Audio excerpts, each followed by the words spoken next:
I'd like to tell you about the strangest secret in the world. Some years ago, the late Nobel Prize-winning Dr. Albert Schweitzer was being interviewed in London, and a reporter asked him, "Doctor, what's wrong with men today?" And the great doctor was silent a moment, and then he said, "Men simply don't think." It's about this that I want to talk with you. We live today in a golden age. This is an era that man has looked forward to, dreamed of, and worked toward for thousands of years. But since it's here, we pretty well take it for granted.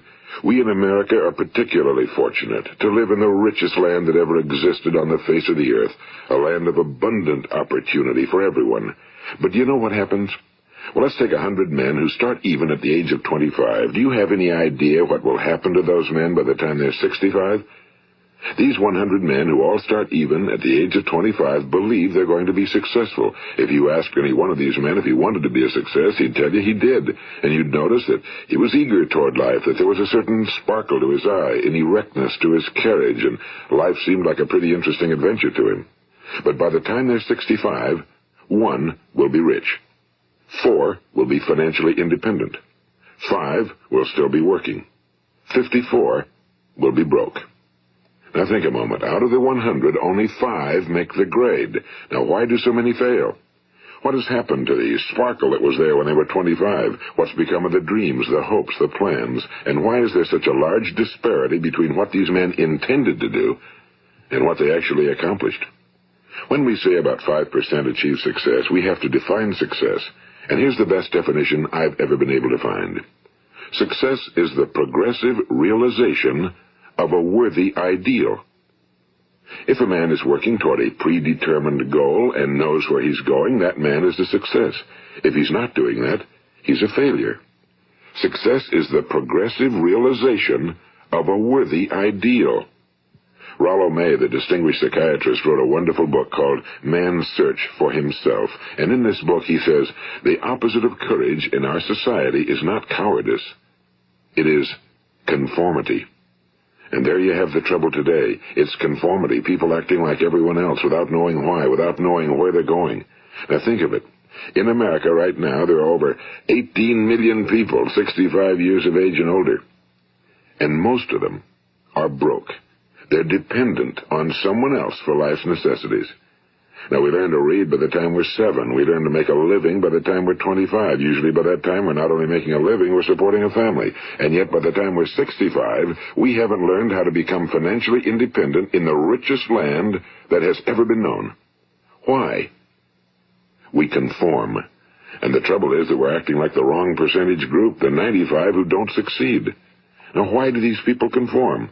Well, they really don't know. These people believe that their lives are shaped by circumstances, by things that happen to them, by exterior forces. They're outer-directed people.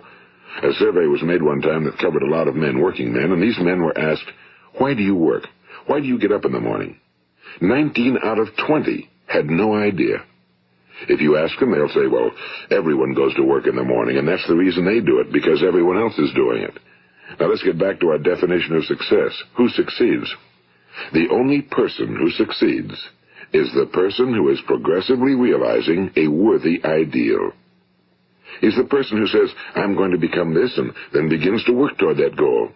I'll tell you who the successful people are. A success is the school teacher who's teaching school because that's what he or she wants to do. The success is the woman who's a wife and mother because she wanted to become a wife and mother and is doing a good job of it. The success is the man who runs the corner gas station because that was his dream. That's what he wanted to do. The success is the successful salesman who wants to become a top-notch salesman and grow and build with his organization.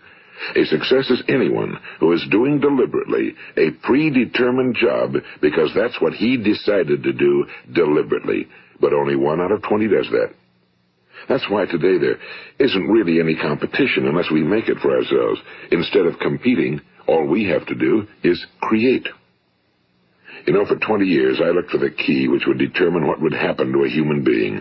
Was there a key I wanted to know which would make the future a promise that we could foretell to a large extent? Was there a key that would guarantee a person's becoming successful if he only knew about it and knew how to use it? Well, there is such a key, and I've found it. Have you ever wondered why so many men work so hard and honestly without ever achieving anything in particular, and others don't seem to work hard and yet seem to get everything? They seem to have the magic touch. You've heard them say that about someone. Everything he touches turns to gold. And have you ever noticed that a man who becomes successful tends to continue to become successful?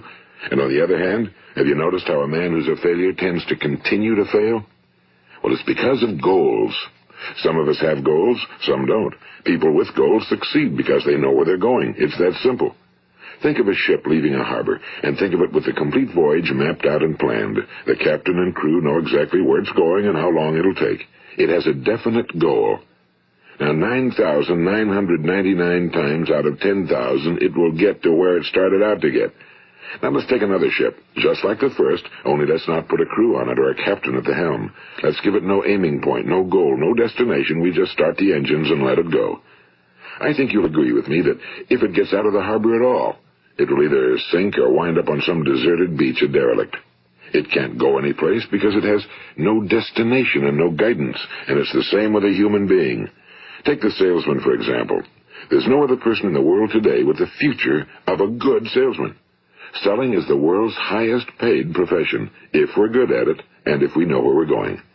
Every company needs top-notch salesmen, and they reward those men. The sky's the limit for them. But how many can you find? Someone once said the human race is fixed, not to prevent the strong from winning, but to prevent the weak from losing. The American economy today can be likened to a convoy in time of war. The entire economy is slowed down to protect its weakest link, just as the convoy had to go at the speed that would permit its slowest vessel to remain in formation. That's why it's so easy to make a living today. It takes no particular brains or talent to make a living and support a family today. So we have a plateau of so-called security, if that's what a person's looking for. But we do have to decide how high above this plateau we want to aim. Now let's get back to the strangest secret in the world, the story that I wanted to tell you today. Why do men with goals succeed in life and men without them fail? Well, let me tell you something which, if you really understand it, will alter your life immediately. If you understand completely what I'm going to tell you from this moment on, your life will never be the same again. You will suddenly find that good luck just seems to be attracted to you. The things you want just seem to fall in line, and from now on you won't have the problems, the worries, the gnawing lump of anxiety that perhaps you've experienced before. Doubt, fear, well, they'll be things of the past. Here's the key to success and the key to failure. We become what we think about. Now let me say that again. We become what we think about. Throughout all history, the great wise men and teachers, philosophers and prophets have disagreed with one another on many different things. It's only on this one point that they are in complete and unanimous agreement. Listen to what Marcus Aurelius, the great Roman emperor, said. A man's life is what his thoughts make of it. Disraeli said this, everything comes if a man will only wait. I've brought myself by long meditation to the conviction that a human being with a settled purpose must accomplish it, and that nothing can resist a will that will stake even existence for its fulfillment.